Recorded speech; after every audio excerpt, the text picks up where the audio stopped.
a song of deliverance from my enemies, till all my fears are gone. I'm no longer a slave to fear. I am a child of God. I'm no longer a slave to fear. I am a child of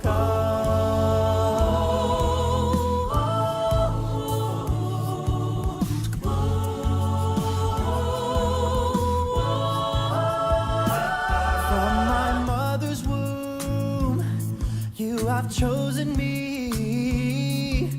Love has called my name. I've been born again into your family. Your blood flows through my veins. I'm no longer a slave to fear. I am a child of God. I'm no longer a slave to fear. I am a child of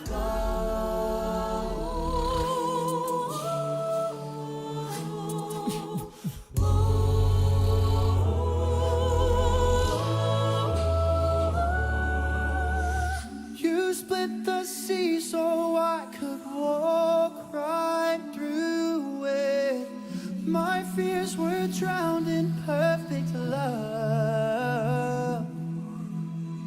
You rescued me so I can stand and sing.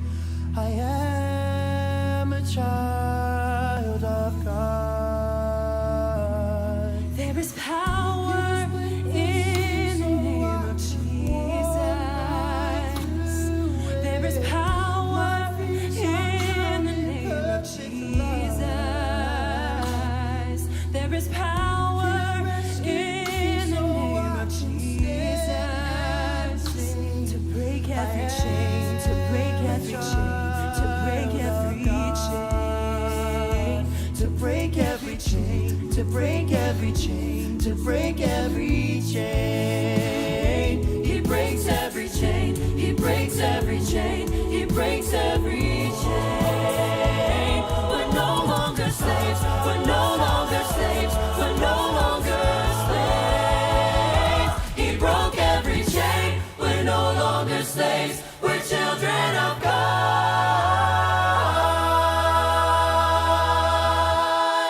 You split the sea so I could walk right through it. My fears are drowned in perfect love. You rescued me so I could stand and say, I am a child of God. I am a child of God.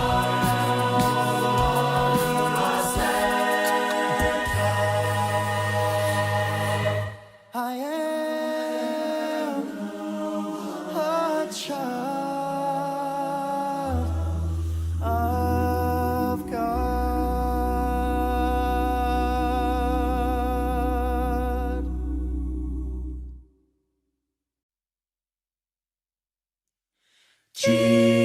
Jesus, hold us, we belong to you. We've gone our own way, with pain we confess the emptiness of your absence. Spirit, free us, do what the law could never do. Renew our hearts and minds, lead us to life and the peace that comes from your presence. Jesus,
me safe.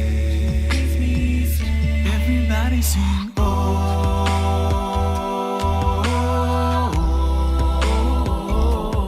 Nobody like you, Lord. Nobody like you, Lord.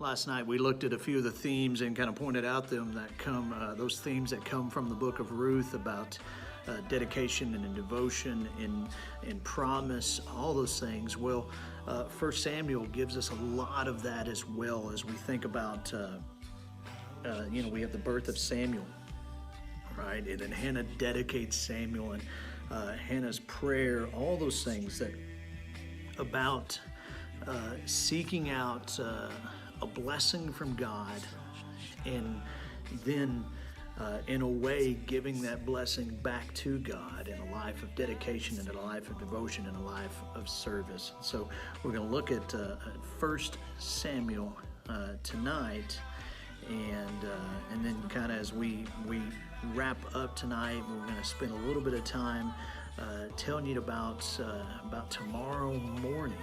Tomorrow morning, our worship service, our time together Sunday mornings that gets started at 9:30, and like I say, goes to around 11:30. And we'll tell you about all the different ways to find that. But first, let's spend a little bit of time in worship, and then we're going to look at 1 Samuel. Are you hurting and broken within, overwhelmed by the weight of your sin? Jesus is calling.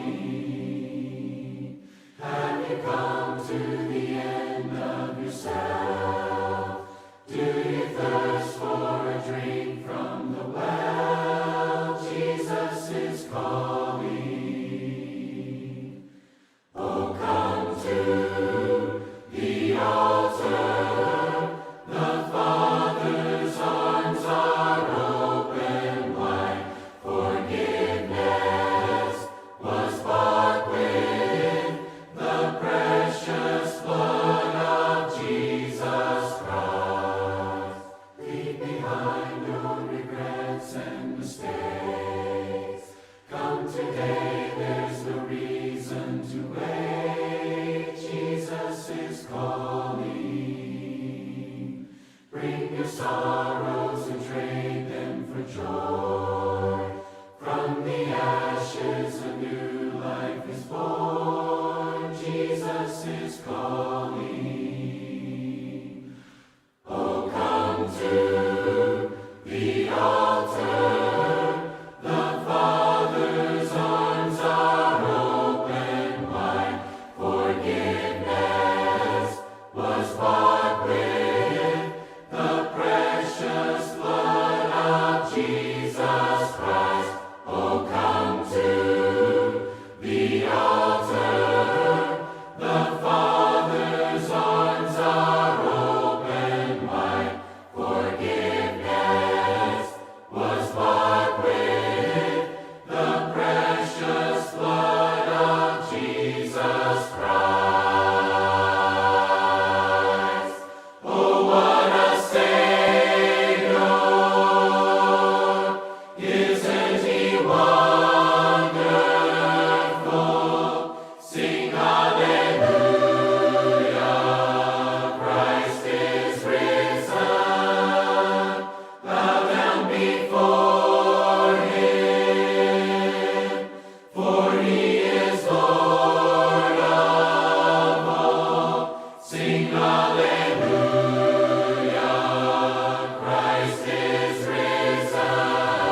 The books of 1st and 2nd Samuel.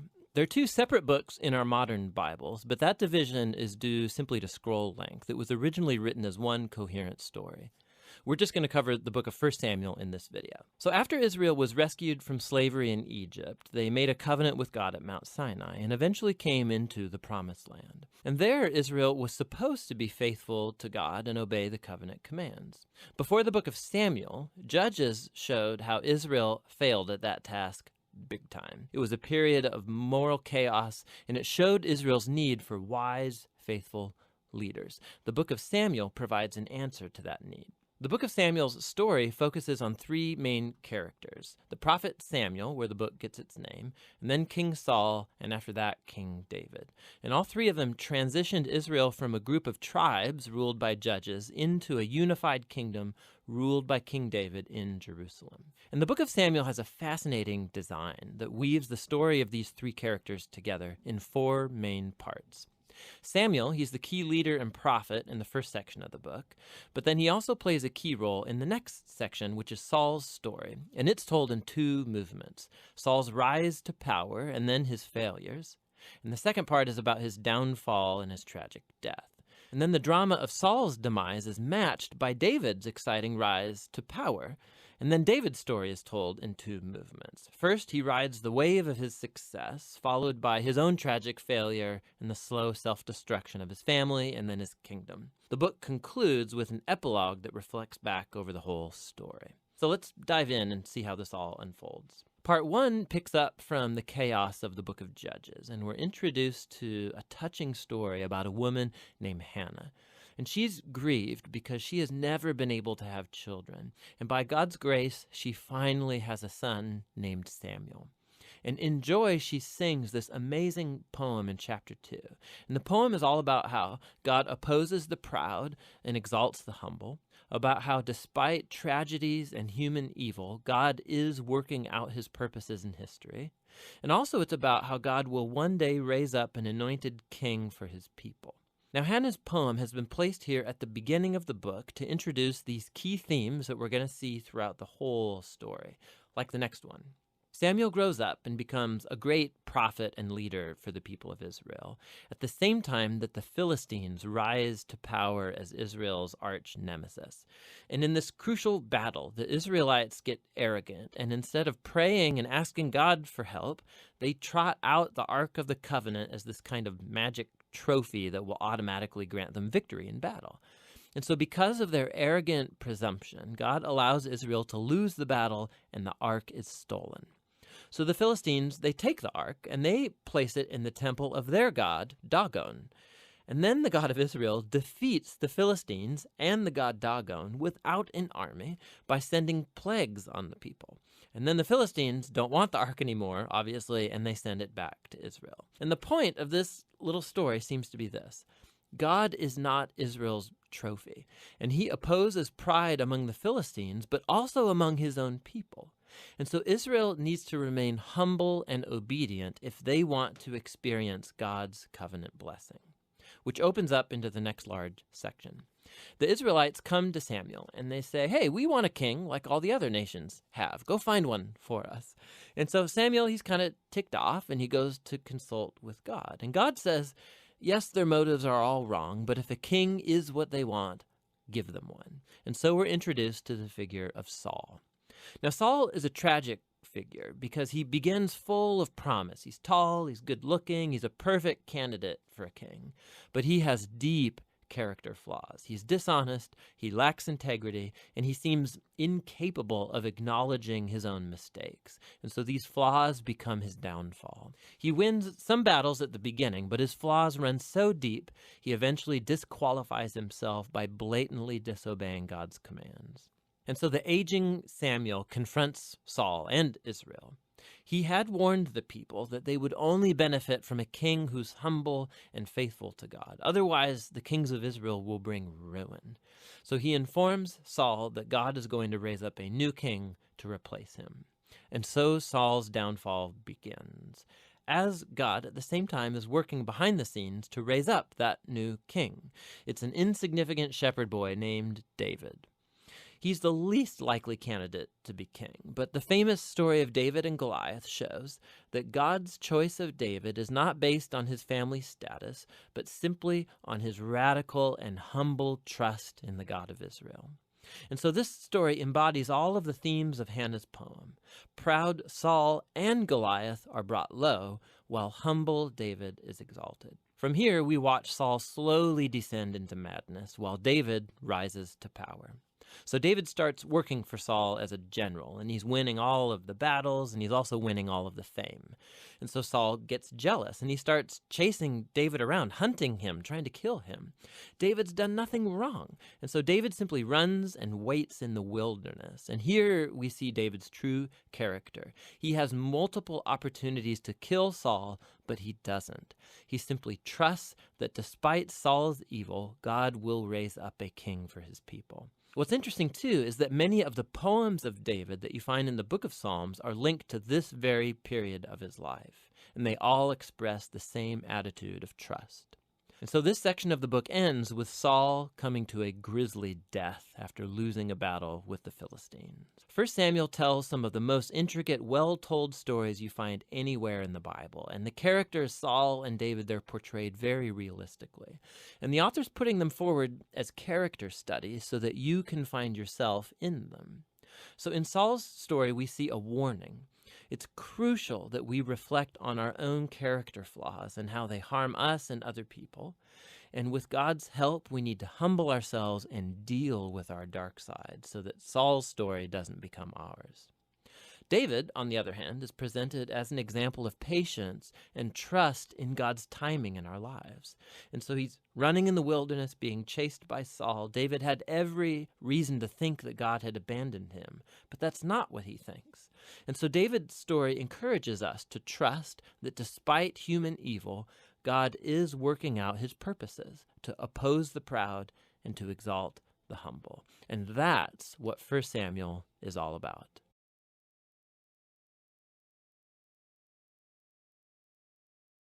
I will call upon the Lord. I will call upon the Lord. Who is worthy to be Who praised? is worthy to be So praised? shall I be saved from Shall my I be enemies. saved from my enemies? The Lord liveth, and blessed be the rock, and let the God of my salvation be exalted. The Lord liveth, and blessed be the rock, and let the God of my salvation be exalted. Jesus Christ, he died for me. Jesus Christ, he died for me. And he took away my And sin. he took away my sin. I will live with him for eternity. I know the Lord liveth, And blessed be the rock, and let the God of my salvation be exalted. I know the Lord liveth, And blessed be the rock, and let the God of my salvation be exalted. I know the Lord liveth, And blessed be the rock, and let the God of my salvation be exalted. The Lord liveth, and blessed be the rock, and let the God of my salvation be exalted. I will call upon the Lord. I will call upon the Lord.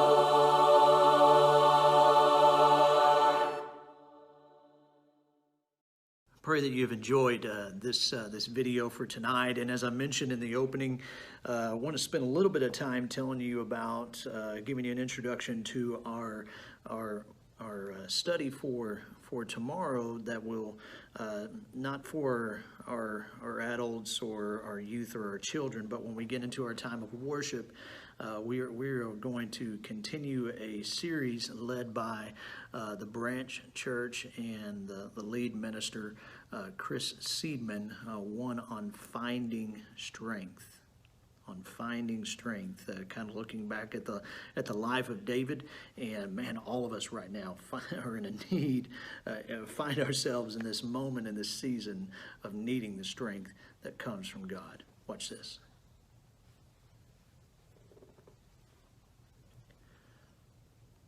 All right, so you can join us tomorrow morning, and we will look at. We'll spend some time looking at the rest of this clip that you just saw. We'll watch all of it in its entirety. And man, I pray tonight you are blessed, and that you have the opportunity to live a dedicated and devoted life where you find the strength that God provides. Y'all have a great night. See you tomorrow morning. And God bless.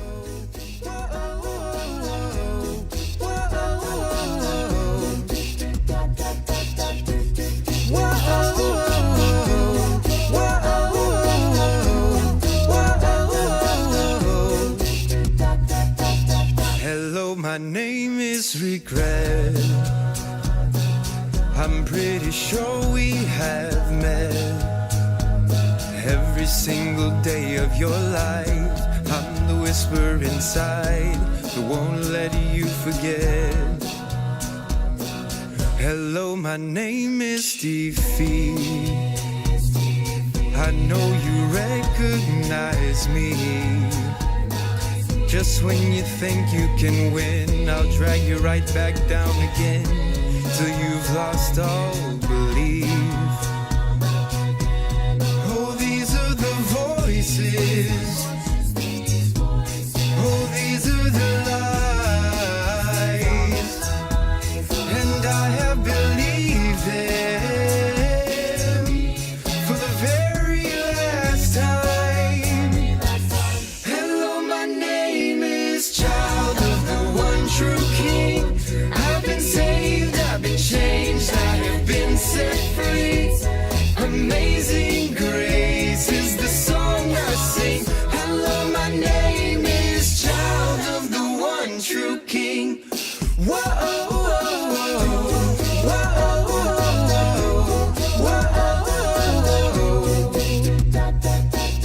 I am no longer defined by all the wreckage behind.